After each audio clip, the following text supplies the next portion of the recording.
Well, good morning, and thank you very much for joining us. I am Yori Folani. Okay, well, the sad news, the passing of former President Muhammadu Buhari, that was released yesterday. Most people have said they were shocked, and most people knew that he was out of the country, but thought that it was for treatment. Well, it probably was for treatment, and so here we are dealing with it. God gives and God takes, as they say. There have been We've been getting commiserations from all over.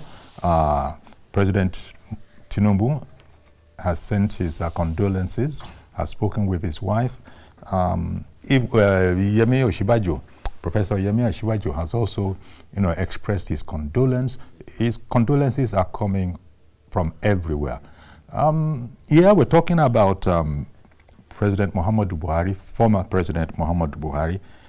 But then there are also so many high-powered deaths that have occurred. We're also hearing of the passing of the Awujale of Ijebu-Ode, Oba Kayode Sikiru. I didn't know. But, so these are the things. Of course, before all of that, there was the Olubadan that had passed on.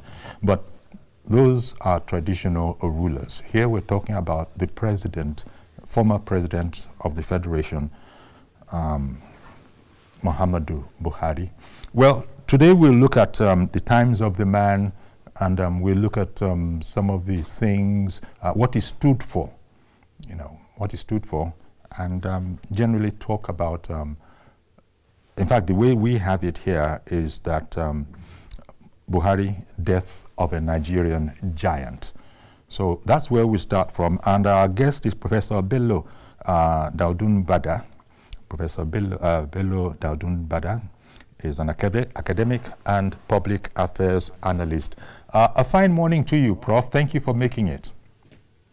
Good morning. Thank you for inviting me. Our pleasure. Now, did it shock you? Because people have said that they were shocked. The president passed at 82. Were you shocked by the news? I mean, let me just hear it from you. Well, I wasn't shocked by the death because death is inevitable. We all knew one day we would die.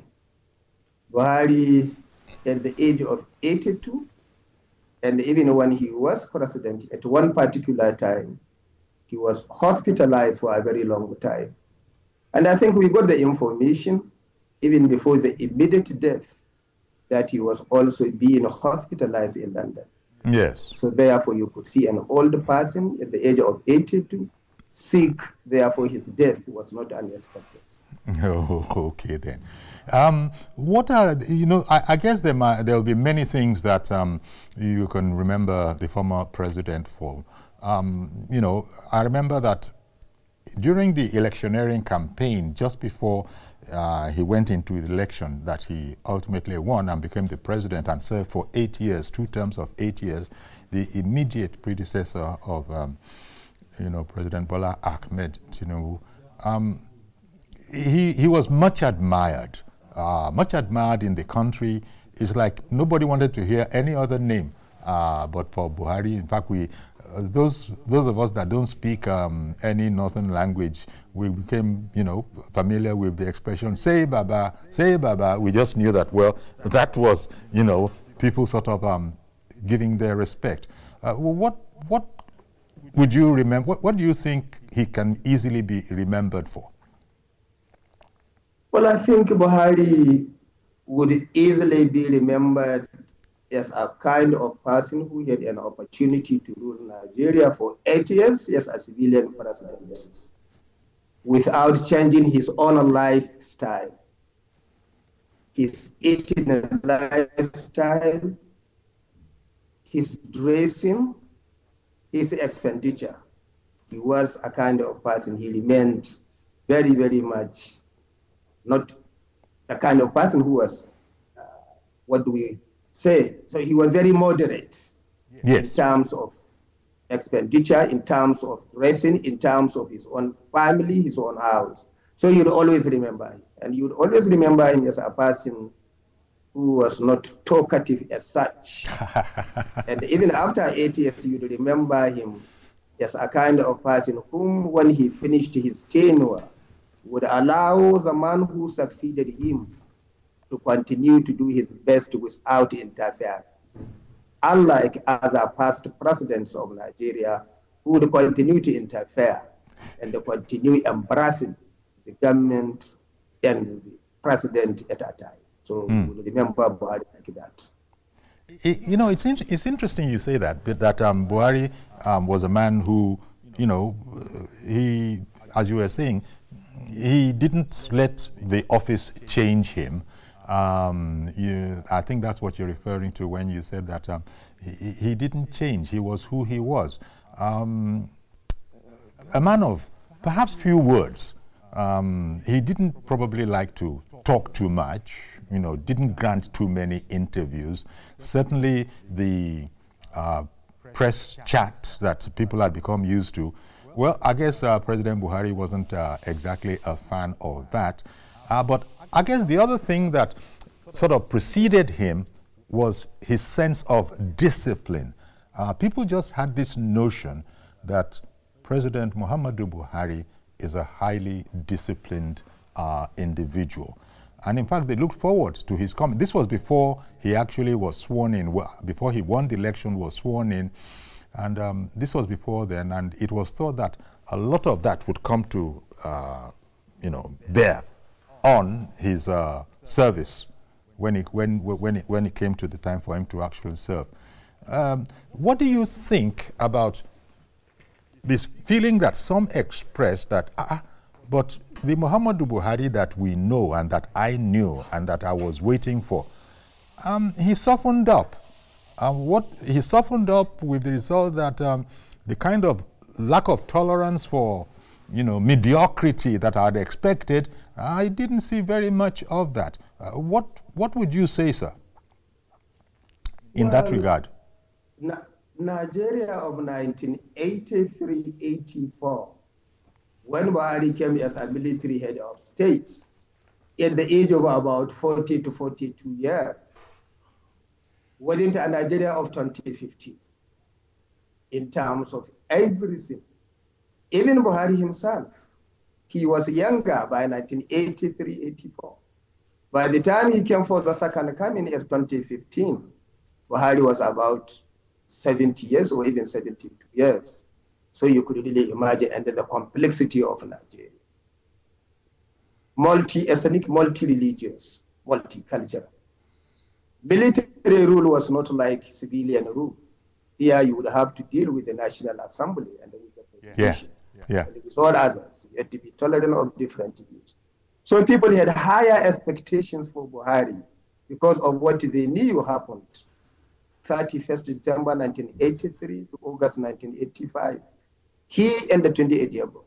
So because of that, they had higher hopes, more than what he could actually deliver when he came as a civilian president. And I think he became a little bit frustrated from his own actions. You could really see that is this the Nigerian society that we left behind some years ago? I think it was when he really arrived there, then he knew, when he started, he knew that this is a Nigeria that is very complex, very difficult. People becoming more and more materialistic, cunning, very wise in terms of how they keep away from the radar of the law. And I think people like him, who said very few words, could be emotionally and psychologically be frustrated. When you look at his own life, I was a very, very critic of his own regime, especially how he treated university education. But sincerely, this was what happened. And we refused to really examine and compare military regime for a head of state who was just about 40, 42 years old, and the Nigerian society at that particular time, and the Nigerian society of 2015, when politics already taught people so many ways of siphoning resources of Nigeria. Very cunning, setting people against each other, tribe against tribe, for the sake of winning elections. So he found himself in that situation.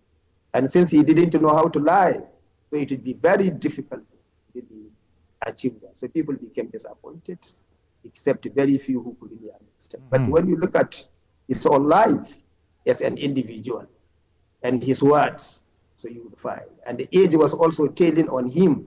You could see he was hospitalized so many times during the regime.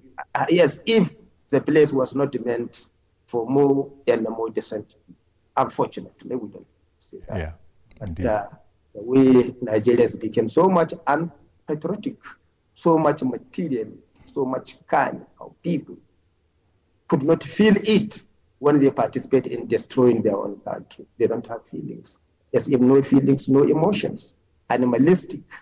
So a person like that find himself at the hem of affairs. Yes. And that was why you find so many rogues surrounding him, so many hyenas surrounding him.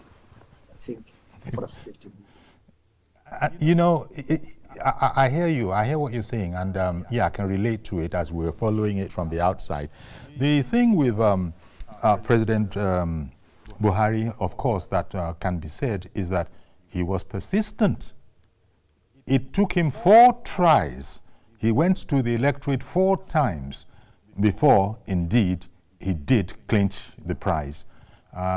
But once he had gotten in there, and this is where I come to the way when you use the word frustration, maybe then having arrived and having looked at the books, because as you know, there was a time when it was felt that things were a bit slow. Nearly 6 months after being sworn in, we didn't have the the executive team yet. Perhaps that relates to what he met and the fact that he was going to play by the rules. He is no more a military head of state. He's now a democratically elected and democratically installed head of state, and that has its own, it brings along its own baggage. You can't do things anyhow you want. Things must always be based on the rule of law. And President Muhammadu Buhari, in fact, frustrating a lot of other Nigerians, insisted on crossing every T and dotting every I as far as the rule of law was concerned, and there was no way he was going to do what perhaps a lot of people had thought that, aha, you know Nigerians now, you know, and so this is something that you can do something about. But he would say that, sorry, if I didn't know before, I have been told that, well, this is a democracy and you can't do things the way the military do things. So there's that aspect to the man at all as well. One, he was very, very persistent. 2, when he got into office, he was going to play by the rules. What does this say about the man? I think when he came to the office, he was face to face with the reality of the Nigerian governance, face to face with the rot. What I think happened was his own people, his team didn't do enough research to find out the decay in the governance, the corruption, economy, politics, National Assembly, Nigerians, so that they could prepare before coming to the office. I think they closed their eyes, they left the man, but they knew he was a very, very difficult person to convince him to do what he felt was not within the law. So they left him.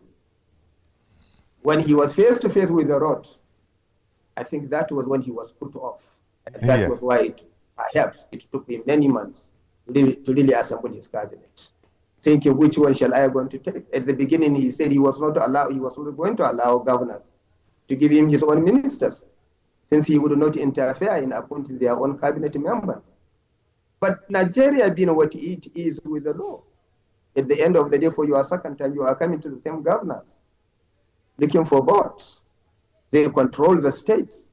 So such things would frustrate any kind of person that perhaps you could say, had I known, because he was not ready to really adjust, not ready to change, and they didn't have the capacity, real capacity of confronting these cabals wherever they are. It's not easy. When you are dealing with the fuel subsidy, you confront them. When you are duly dealing with the Foreign exchange, you confront them, you really need all the praise of the good people of Nigeria and the support, because they would not support. And that was why it was almost a no-go area, especially the subsidy. And he could really see corruption there. Some were taken to the court. Courts could not prosecute them, and so on and so forth. And I think that actually happened to him. Perhaps inside him, perhaps, he was praying for a day when there would be a leader who would have the capacity to really confront that court. Yes. See, if you read the book recently released by the former chairman of EFC, trying to tell you more and more about the fuel subsidy, you would be shocked as a Nigerian. So I think that was what really happened to him. He was not expecting, he knew there was really corruption and so on and so forth, but he never knew that the treasury was entirely empty. And the nation and the kind of people, and even the people around him who are not like him in terms of their own integrity, but were using his own figure, his own personality, hide behind his own personality, and achieve what really they wanted to achieve. And you can see even now, they could not wait for 2 years when they are not involved in governance. They have no patience to even wait for 2 years. Now they assemble themselves. You know, President Buhari, when you look at it, there's a sense in which sometimes from listening to some of the things he was saying, these weren't even policy things. I wonder if he got a bit fed up with it all because of the juxtaposition of him being a man that is well known to be highly disciplined, and then working in an environment where you just had to be adaptable and then politically minded in order to sort things out. Because at the end, towards the end, it began to, when reporters would ask him what they thought were light questions about how he was feeling in office as the days were counting down to the end of his service. And I remember he was saying things like, I can't wait. I can't wait to get out and go to my farm and be with my cattle and just generally live the kind of life that I've always wanted to live. I mean, the fact that he was expressing those thoughts in that way, that, look, I'll do my duty. Any way you look at it, I will always do my duty, but, you know, I can't wait to get out. Again, that's another aspect of the man. We've already discussed the fact that he just was not, he didn't seem to be interested in material things. He didn't overdo anything as far as we could see from the outside here. But that particular vocalizing it that he can't wait to get out. Do you think that might have contributed in some way to, because the mystique was there between him and Tunde Idiagbon when they both came to office. They were both of them were much admired, and so people had expected that same fervor to continue. But now we have this situation where Buhari was saying towards the end that I can't wait to get out. In fact, since he has passed on now, I've been watching some other videos where he was saying that, is this not the life? He was conducting a bunch of people, a handful of reporters to his farm, and he was saying, this is the life. I couldn't wait to get out. What would be your reaction to those? I really agree with you. I think Buhari became a politician and not politically grounded in the African politics and the Nigerian politics in particular. And he was not ready to really adjust to the Nigerian politics. And the Nigerian politics was chop, chop, chop, and let others chop. Buhari was not the type of person like that. Even think he could not wait, he quickly moved to Daura. Yes. A local government council headquarters. And that was where he stayed. People were saying it was the present president of Nigeria who might have convinced him. But I heard it from Buhari himself. He said his house in Kaduna was renovated. President Ayomodomodo, he said it. I think he might have been the one convincing him perhaps to even move to Kaduna. Because the age and the security, telling so much on him.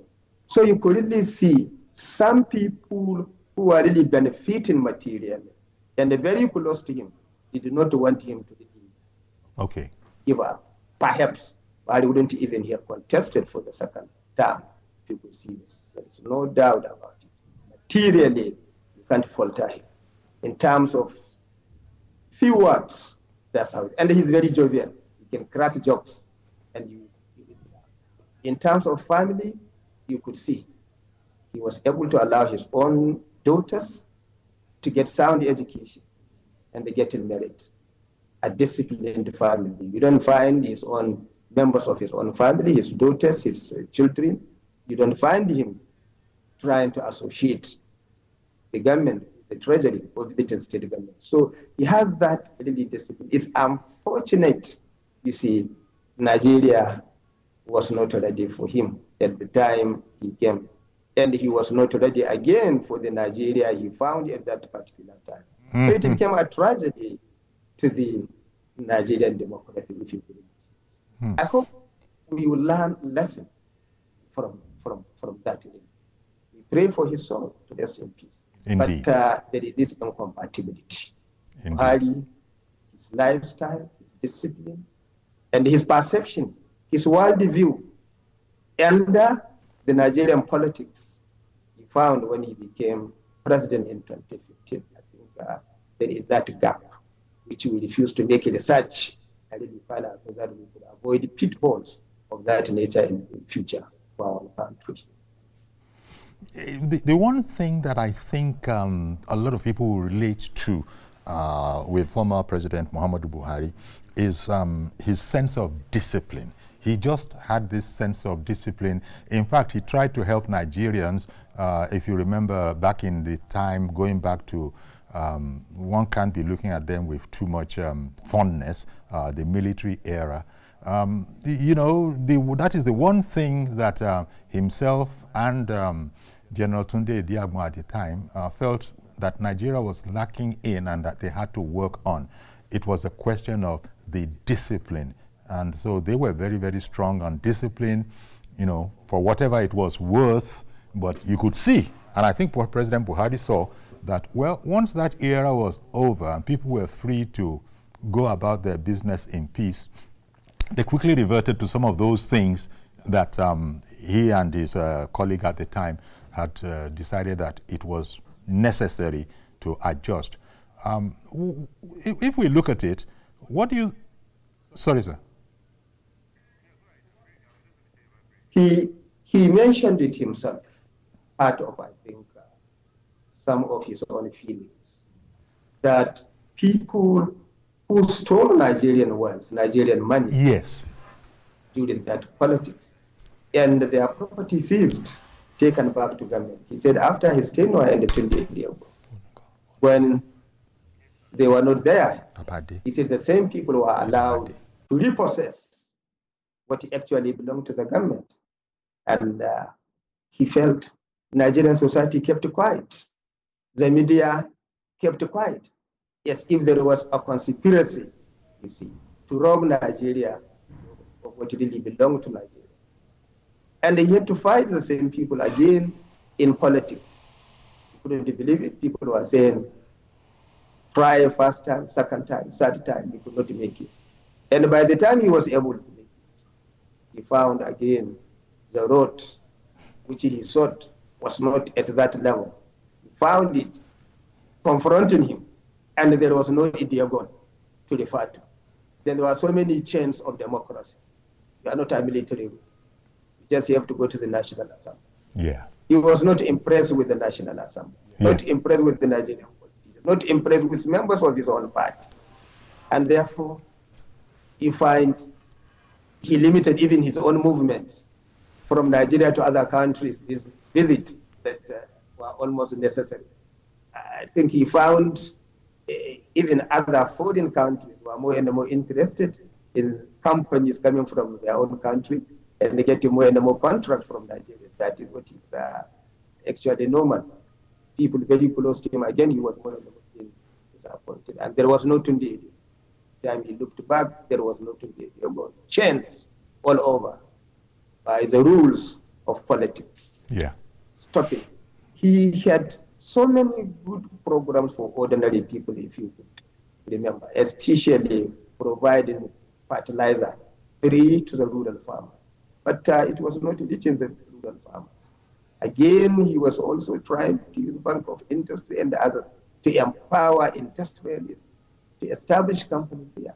And he was again realizing, no, and the security situations again becoming more and more disappointed. I think it really had impact on him, because as a person personally, this issue of mystic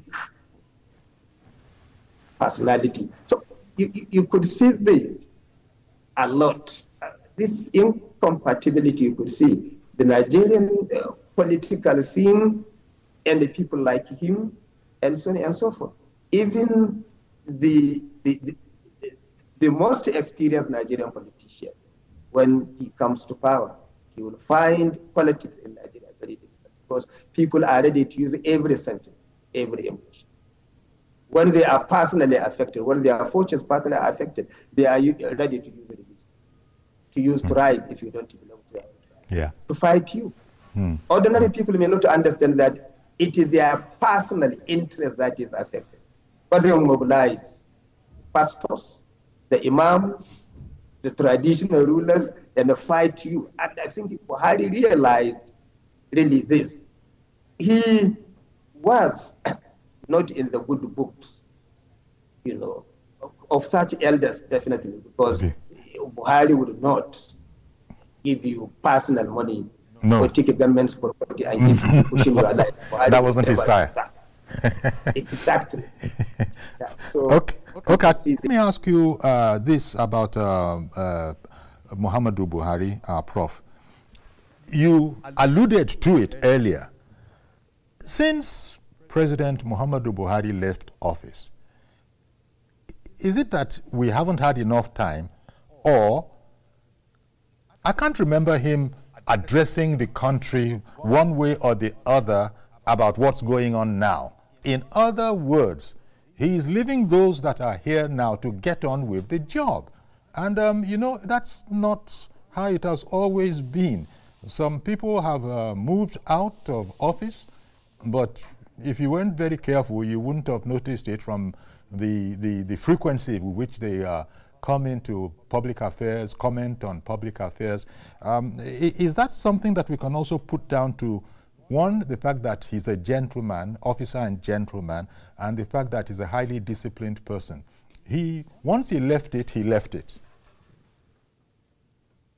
I think he was in good contact with those that really matter, especially Mr. President Bola Ahmed. And I think he was expressing his own observations and his contributions to the peace and the economic development of the country. He was not a kind of person that would invite the media and embrace the government that he really left. Some former presidents are like that. They are fond of embracing the government as long as they are not there. They believe they are the only ones that know all and everything. And whoever is there, they would criticize, invite the media, condemn, show what is wrong. I think Buhari, by his nature, he learned from that.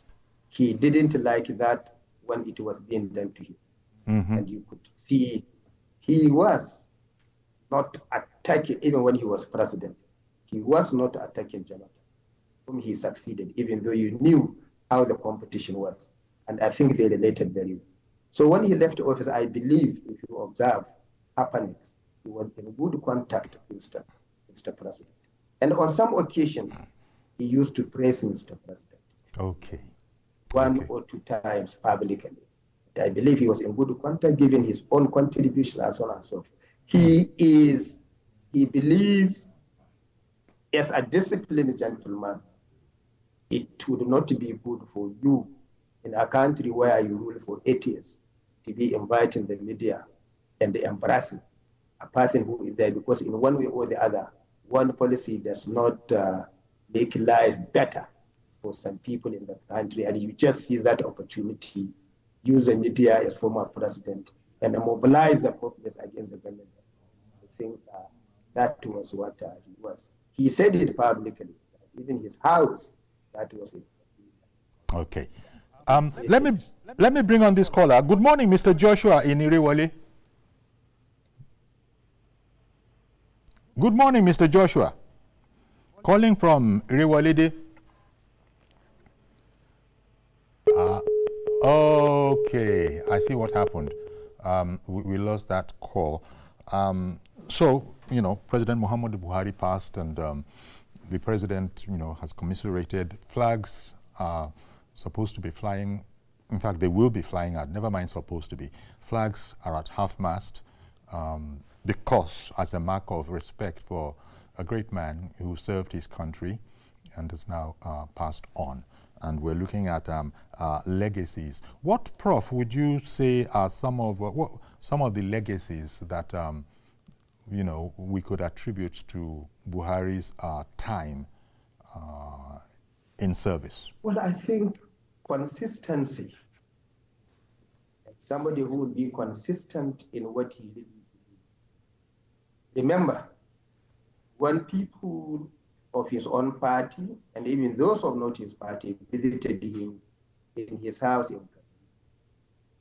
to inform him with their own dissatisfaction with the ruling party, APC, he publicly said he would continue to be grateful to the party that offered him platform, and he became president for 8 years. He said he would never betray that. Those were his own words. Nobody contradicted them. And I think that was their last visit. So you could see publicly and honorably, you see, without abusive language, he should say, I would never betray the party that actually gave me a platform, and I became president for 8 good years after many attempts. Yeah. So he has that character and his own lifestyle, and he knew what he really left behind. And that was why I think when he was alive, he was empathizing with the present president and appreciating his efforts. Very few people could be sincere like that. He knew the road he left behind. He knew the road he left. He made. He knew the road he left behind. In Nigerian economy, he knew the economy was almost collapsing. He knew. And that was why all the policy people are really trying. Buhari remained, say, look, give the support. So, and that issue again of putting material behind, not the main focus, as it becoming the norm in Nigeria today. So you really appreciate Buhari for that. Indeed. Let me bring on Are Ibrahim in Magodo, as a matter of fact. Good morning, Are. Are Ibrahim in Magodo. Good morning to you, sir. Can you hear me, Are Ibrahim? Good morning. I want to, empathize with the family of the departed head of state. Yeah, I can hear you. I want to extend my condolences to the family of the departed head of state. I want to say that, for me, the former head of state has two facets of lives with Nigerians. First, as a soldier, when we were very young, he came in as somebody who introduced discipline into public speaking. Well, that was good. That was sincerely good. We all appreciated that. But his second coming actually has a lot of disturbance records. For me, Muhammadu Buhari came for the second time, genuinely from my heart, to take over because he was disgraced out of office. So he came back to say that, well, I'm back. He was never in control, but he did his best. He was never in control. The several indiscipline that we thought is going to correct aggravated under Muhammadu Buhari. But in our parlance here in Nigeria, we don't talk ill of the dead. So let's leave it like that. May so rest in peace. May the people he left behind be able to bear the fortitude to look at the departure of their beloved ones in a proper way. But for so many Nigerians, Muhammadu Buhari never did well. Thank you. Thank you very much for calling in. Prof, you just heard that's another perspective on the man, and such is life. Of course, there will be different perspectives on the same person. Yes, I heard him. You see, I think we discussed this with you before his phone call.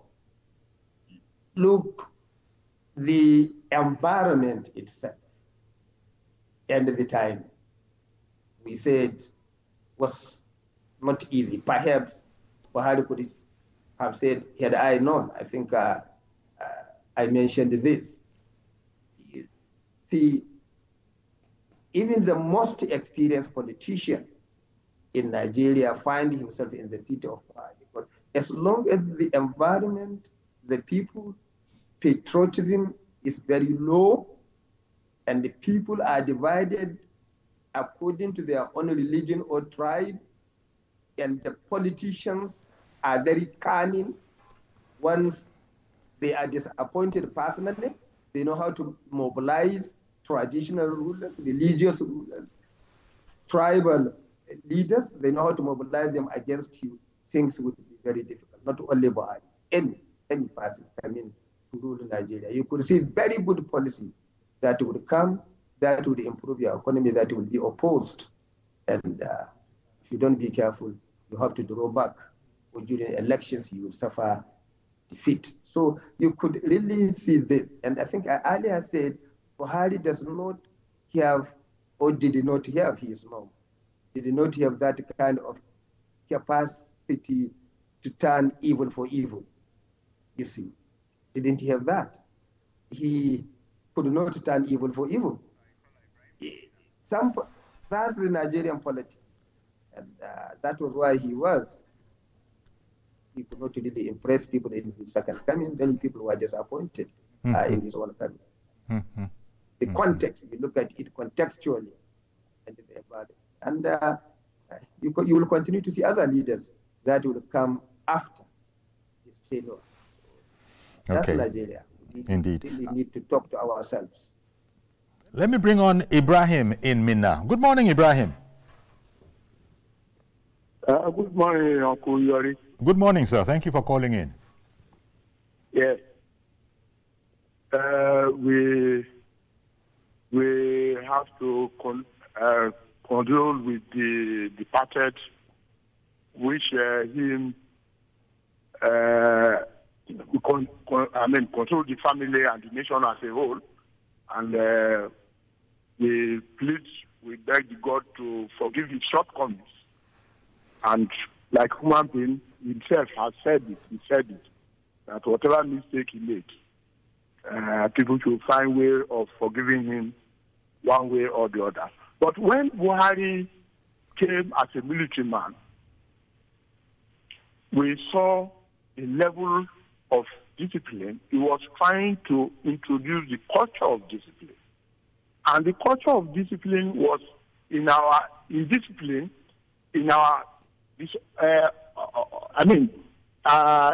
culture of the discipline includes the issue of corruption, which is still a fundamental problem in our society. And people agitated that, thought that if you come back as far as come back to govern Nigeria, he will be able to instill that back again. Unfortunately for him, the society he met has changed. One, even before he came in as part of politics, he was being labeled as a dictator, a Draconian, called all sorts of names by media. But when he came in, he wanted to be a Democrat, and he was a victim of it. Because the National Assembly, he said he was going to leave them to choose their leader. And that became the first of his undoing.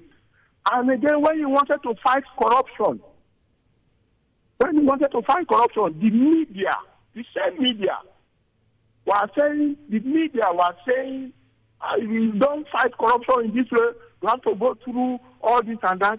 He sent in a bill. I mean, the issue of, the other time we brought this issue of whistleblower, the issue of so many things for the National Assembly to attest to so that he can fight the corruption. He couldn't fight his own undoing because the society he thought was good. It's quite different. And at a point, he was even praying, when is he going to leave this office? Because Nigeria became a place that, of course, he was not expecting that was what he was going to meet. So in Nigeria, we have a challenge, and that challenge still remains.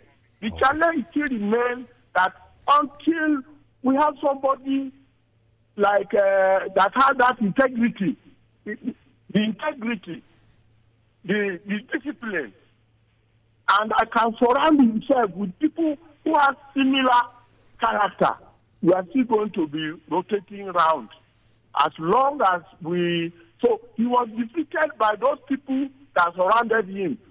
All the names any person may call him is because of those people who surrounded him. But I can bet you, they will still tell you that is the level, a man of integrity, a man of discipline, a man of a gentleman, and from his military to those who serve under him. Thank you very much. Thank you very much for calling in, Ibrahim from Mina. Well, Prof, our time is far spent, and thank you very much for your insights into the matter. People will talk about Buhari because he's a Nigerian that served as, well, head of state in the first instance, and then later on as, a president, a democratically elected president. We're going to have to leave it here, but I want to thank you very much before I do so, Professor Bello Daudun. I hope I say that right, Bada, academic. Thank you very much, sir. I tried. Thank you very much, sir, for coming on our program this morning. Any last word? Yeah. We have a very short, in case there was anything you wanted to say as the last word on the man. Well, I think Nigerians should really forgive Buhari for his shortcomings. May Allah forgive him. May his soul rest in peace. Amen. That's a fine place to leave it. All right, then. Thank you very much. And so we'll leave it there. That's our program today. Do please join us tomorrow for a fresh edition. I am Yori Folarin. Bye-bye for now.